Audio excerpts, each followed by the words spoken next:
எபேசியர் 5:14 சொல்கிறது, ஓ மரித்தோரை விட்டு எழும்பு, அப்போது தேவன் உன்னை பிரகாசிப்பார். அல்லேலூயா. என்ன பண்ண நீங்கள் தான் எழும்பணும். அல்லேலூயா. யார் எழும்பணும்? நீங்கள் தான் எழும்பணும். அல்லேலூயா. மரித்தோரை விட்டு எழும்பு. இன்னொரு சங்கீத புத்தகத்தில் ஒரு வார்த்தை இருக்கு, பாபிலோனை விட்டு என்ன பண்ணு, வெளியே வா. உன் தகப்பனை விட்டு இன்னொரு இடத்துல இருக்கு, உன் தகப்பனை விட்டு வெளியே வா. அல்லேலூயா. ஆமாம், அதை நீங்கள் தான் செய்யணும். அல்லேலூயா. அல்லேலூயா. லாசருவை தேவன் உயிரோடு எழுப்பும்படி திட்டம் வைத்து விட்டார். அவர் கடந்து சென்று விட்டார், கல்லறைக்கு போயிட்டாரு. ஆனால் கல்லை அவங்க தான் திறக்கணும். அற்புதம் யார் செய்வார்?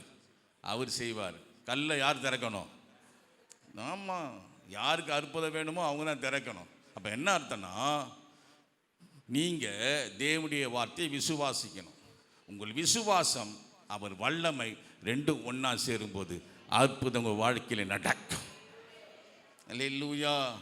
அவர் திறக்க மாட்டார், நீங்கள் தான் திறக்கணும். அங்கே இருக்கிற ஜனங்க தான் அதை திறந்தாங்க. அவர் செய்ய வேண்டிய காரியத்தை அவர் செய்தார். அல்லேலூயா. உங்களுக்கு நேரே வருகிற தேவனுடைய வார்த்தையை விசுவாசிங்க. உங்கள் விசுவாசம் அவர் வல்லமை இணைஞ்சிச்சுன்னா கர்த்தர் பெரிய காரியங்களை வாழ்க்கையில் என்ன பண்ணுவார்? செய்வார். நீங்கள் அதிசயத்தக்க விதமாய், நீங்கள் ஆர்ப்பரிக்கத்தக்க விதமாய். உங்களுக்கே புரியாது, அவர் செய்கிற காரியங்கள் உங்களுக்கே புரியாது. சங்கீதம் 118:24 சொல்லுது, இது கர்த்தர் உண்டு பண்ணின நாள், இதில் மகிழ்ந்து களி கூறுவோம். அல்லேலூயா.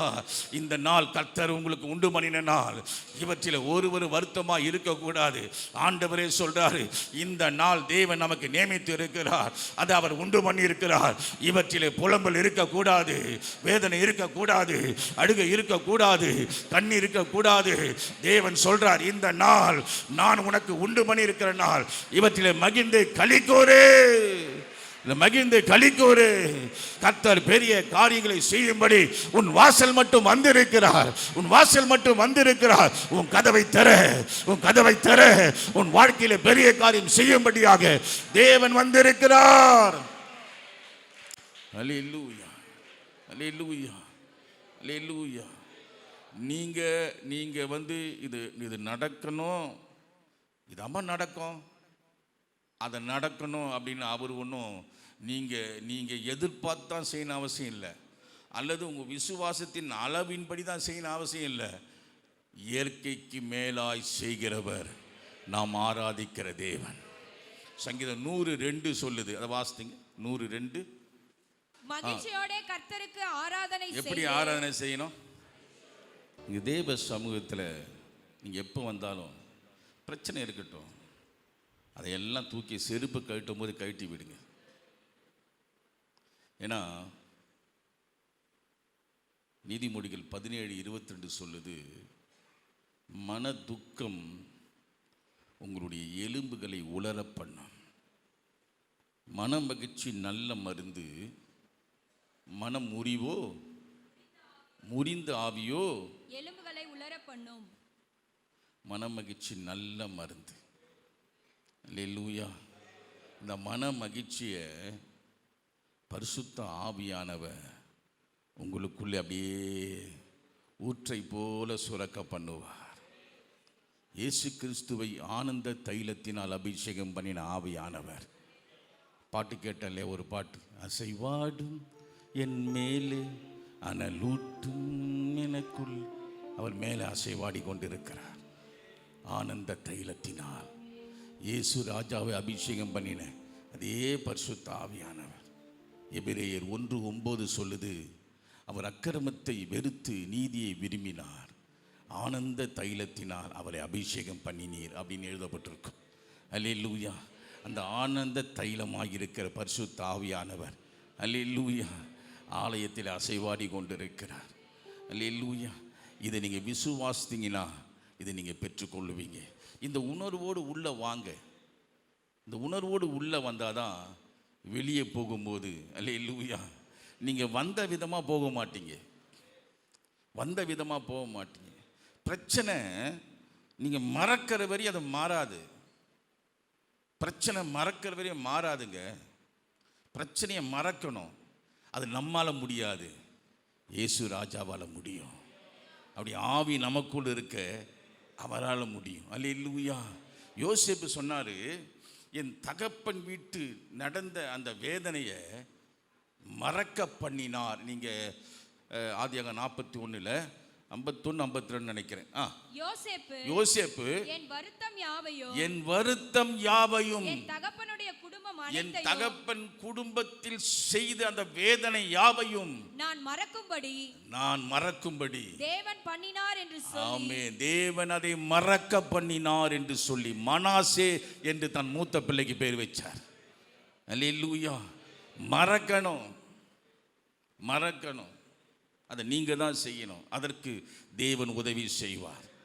உங்களோடு அசைவாடுகிற, உங்கள் மேல் அசைவாடுகிற, உங்களுக்குள் வாழ்கிற பரிசுத்த ஆவியானவர், நீங்கள் அவரோடு உதவி கேட்டால் அவர் உங்களுக்கு உதவி செய்வார். அல்லேலூயா. பிரச்சனை மறக்கிற வரையும் அது மாறாது. அல்லேலூயா. 1 பேதுரு 5:6 என்ன சொல்லுது? உங்கள் கவலையெல்லாம் அவரிடத்தில் வைத்து விடு, அவர் உங்களை விசாரிக்கிறவரானபடியால் உங்கள் கவலையெல்லாம் அவர் மேலே என்ன பண்ணு? வைத்து விடு. அவர் விசாரிக்கிற நமக்கு இருக்கிறாருங்க. இது தேவ பிள்ளைகள் அல்லாதவர்கள் சொல்ல முடியாது. ஏன்னா அவர்களுக்கு விசாரிக்கிறவர்கள் இல்லை. விசாரிக்கிறவர்கள் இருந்தாலும் அது மனுஷ விசாரிப்பு எப்படி இருக்குன்றீங்க? மனுஷ விசாரிப்பு எப்படி இருக்கும்? எப்படி இருக்கும்? நான் சொல்ல மாட்டேன். எப்படி இருக்கும் மனுஷ விசாரிப்பு? ஆமாம், தற்சமய ஆறுதலாக இருக்கும். நான் ஒரு 2 முறை ஒருத்தருக்கு உதவி செய்தேன். உதவி செய்யும் போதெல்லாம் அவருடைய வாயில் வந்த வார்த்தை கொஞ்சம் வித்தியாசமாக இருந்துச்சு. 3வது முறை அவர் எதிர்பார்த்து உதவி கேட்டார். எனக்கு அதில் கொடுக்கறதுக்கு எனக்கு சமாதானம் இல்லை, ஆவியில் இல்லை, இப்போது வாய்ப்பு இல்லை அப்படின்னு சொல்லிட்டேன். அவர் சபையில் இல்லை, வாய்ப்பு இல்லைன்னு சொல்லிட்டேன். உடனே அவர் தன்னுடைய புத்தியை என்ன பண்ணுறாரு? வெளிப்படுத்துகிறார். அப்போ நான் யோசித்து 2 முறை நன்மை செஞ்ச போது அவர் பேசின வார்த்தை வித்தியாசமாக இருந்துச்சு. உங்களை விட்டா யாரு பாஸ்டர்? இன்னும் கொஞ்சம் மேலெலாம் போனார், அது நான் சொல்ல விரும்பலை. ஆனால் ஒரு உதவி கேட்டு கிடைக்கல அப்படின்னா உடனே அந்த வார்த்தை வித்தியாசப்படுது. அல்லேலூயா. இதுதான் மனுஷன். அல்லேலூயா. மனுஷனை நம்புவதை பார்க்கலும் கர்த்தர் பேரை பற்றுதலாக இருப்பது நலம் சொல்லி வேதம் சொல்லுது. அல்லேலூயா. ஆனால் அவர் விசாரிக்கிறார். எவ்வளோ பெரிய ஒரு நம்பிக்கை ஊட்டும் வார்த்தை பாருங்க. நான் உன்னை விசாரிக்கிறேன், நீ ஏன் கவலையோடு இருக்கிற, நீ ஏன் அழுதுட்டு இருக்கிற, நான் உன்னை விசாரிக்கிறேன். உனக்கு விசாரிக்கிறது ஆள் இருக்குப்பா. விசாரிக்கிறது ஆள் இருக்கு. ஆபிரகாம் 2வது மனைவியாக இருந்த ஆகாரை அனுப்பிச்சிட்டாரு. இரக்கம் பாராட்டல. அவர் தான் விசாரிக்கணும். அது ஒரு துருத்தி தண்ணியை கொடுத்துட்டு அப்பத்தை கொடுத்து அனுப்பிச்சிட்டாரு. பெயர்ஷெபா அப்படின்னு ஒரு வனாந்தரத்தில் அவ போய் அலைஞ்சிட்ருக்கிறா. இப்போ ஆண்டவர் சத்தம் கேட்குது. அல்லேலூயா. வீட்டுக்காரன் உன்னை கை விட்டுட்டாரு, ஆனால் நான் உங்க கூட இருக்கிறேன், நான் உன்னோடு இருக்கிறேன். பிள்ளை அழுது பக்கத்தில் ஓடுது, போ பிள்ளைக்கு போய் தண்ணி கொடு. அவள் கண்களை திறந்தார். அல்லேலூயா. அல்லேலூயா. நமக்கு நிறைய வாய்ப்பு இருக்குது. இந்த வாய்ப்பை நம்ம பயன்படுத்திக்க மாட்டோம். காரணம், இன்னும் உங்களுக்கு நெருக்கம் வரலை. நெருக்கம் வந்தால் தான் நம்ம இதெல்லாம் கண்ணில் தெரியும். என்னை காண்கிறவரே. நெருக்கம் நமக்கு வராதனால சில பிள்ளைகளுடைய வாழ்க்கையில் நெருக்கம் வரலை. என் வாழ்க்கையில் நான் பார்த்துருக்குறேன்.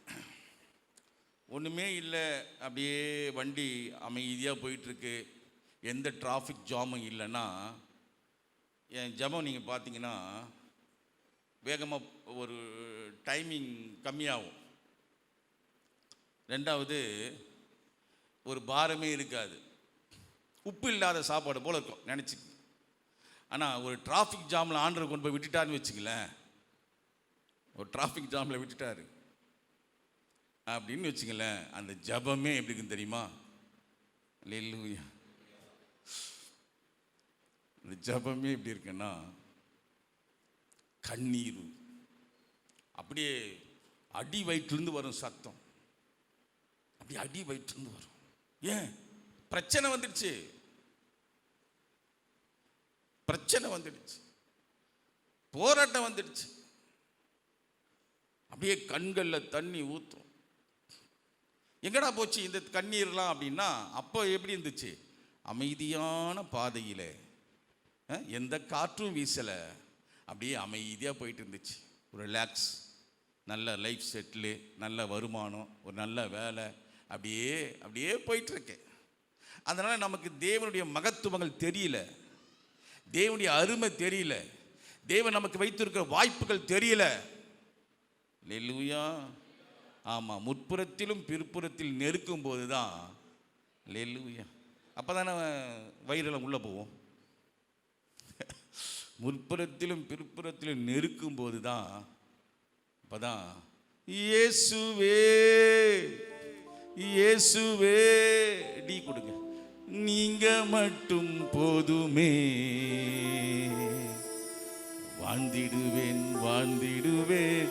அதுவரை நமக்கு தெரியாது, இயேசு சாமி தெரியும். ஆனால் அது அப்படியே உதடோட போயிடும், உள்ளத்திலிருந்து தான் வராது. அல்லேலூயா, உள்ளத்திலிருந்து வராது. நமக்கு நிறைய வாய்ப்புகள் இருக்கு, வாய்ப்புகள் தராரு. நான் உங்களோட இருக்கிறேன், நான் உன்னை விசாரிக்கிறேன், நீ ஏன் கவலைப்படல?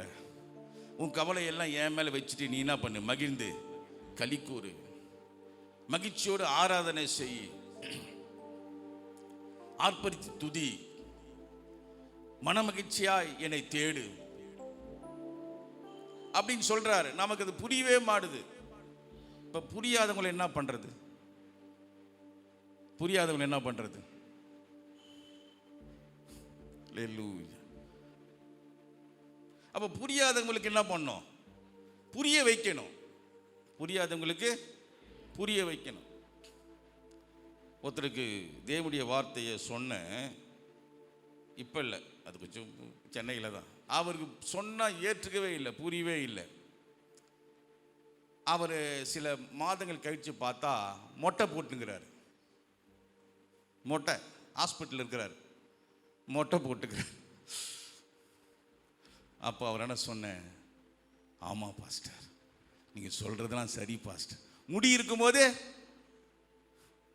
இருக்கும்போது கேட்கல, மொட்டை போட்ட உடனே சொன்னது என்ன பண்ணுறாரு? ஏன்னா அவர் போகிற பாதியில் ஒரு நாய் நடுவில் போச்சு, கீழே விழுந்தார், மண்டை மாட்டிக்கிச்சு. சில நேரங்கள் அப்படித்தான், அடங்கலைன்னா அடக்குவார். கீழே விழுந்தார், மூளையில் ரத்தம் கட்டிக்குச்சு. அப்போ என்ன பண்ணோம்? மூளையில் ரத்தம் கட்டிச்சா என்ன பண்ணோம்? மொட்டை போட்டு ஹோல்ஸ் போட்டு லேசரில் எடுத்தாங்க அந்த ரத்தத்தை. வாய்ப்புகளை நீங்கள் பயன்படுத்தலைன்னா அவரே செயல்பட ஆரம்பிப்பார். அது ரொம்ப கஷ்டம். அல்லேலூயா, அல்லேலூயா. வாய்ப்புகளை பயன்படுத்திக்க பிரதர். ஆமாம், அவர் அவர் அவர் உன்னை கதவு தட்டும் போதே திறந்துடு. கடைசி நாட்களில் வாழ்ந்துட்டு இருக்கிறோம். கொஞ்சம் கொஞ்சம் உலகம் போகிற போக்க பாரு, என்ன நடந்துட்டு இருக்குன்னு பாரு, யுத்தம் எப்படி நடந்துட்டு இருக்குன்னு பாரு. ஈரானுக்கும் இஸ்ரேலுக்கும் இப்போ சண்டை நடக்குது. அந்த சண்டை இப்போ மாறப்போகுது. 3வது உலக போர் ஆரம்பிக்க போகுது, வரப்போகுது. யுத்தம் அப்படி தான் போக போகுது. அது பைபிளில் ஏற்கனவே சொல்லி இருக்கு, சொன்னது தான் நடக்கும். அல்லேலூயா. வேதத்தில் சொன்னதான் நடக்கும். ஜப குறிப்பு கூட இயற்கையின் சூழ்நிலை என்ன பண்ணுது, எல்லாமே மாறி இருக்கு. அது ஆண்டவர் சொன்னது தானே. அப்போ நீங்கள் புரிஞ்சுக்கணும், நிலைகள், கால வெப்ப சூழ்நிலை எல்லாம் மாறுது. யுத்தம் இப்போ வேறு விதமாக போக போகுது. அல்லேலூயா. ஆமாம், அமெரிக்கா இஸ்ரேலுக்கு சப்போர்ட் பண்ணுது. அதற்கு விரோதமாக ஒரு பெரிய ஃபார்ம் பண்ண போகிறாங்க. எப்போ பார்த்தாலும் அமெரிக்கா வந்து இஸ்ரேலுக்கு வந்து சப்போர்ட் பண்ணுது. அப்போ நம்ம ஒரு குரூப்பிசத்தை என்ன பண்ண போகிறோம்? உருவாக்குவோம் அப்படின்னு ஒரு ஒரு ஒரு கூட்டமைப்பு உருவாக போகுது. அது இஸ்ரவேலுக்கு விரோதமாக யுத்தம் பண்ண போகுது. அதுதான் 3வது உலகப் போரா மாறப்போகுது, வரப்போகுது. தேவன் ஏற்கனவே சொல்லியிருக்கிறார். அல்லேலூயா. ஆமாம், தேசம் இருக்க இருக்க இருக்க இன்னும் சமாதானத்தை கெடுக்கும்படியான காரியம் தான் நடந்து கொண்டே இருக்கும். பாவம் பெருகி கொண்டே இருக்கும். ஒன்றே ஒன்று தான் பாதுகாப்பு. அல்லேலூயா. கர்த்தருக்கு நீங்கள் பயந்து ஜீவித்தீங்கன்னா கர்த்தருடைய நாமம் உனக்கு பலத்த துருகமாக இருக்கும். நீதிமான் அதற்குள் ஓடி சுகமாக இருக்கலாம். அல்லேலூயா.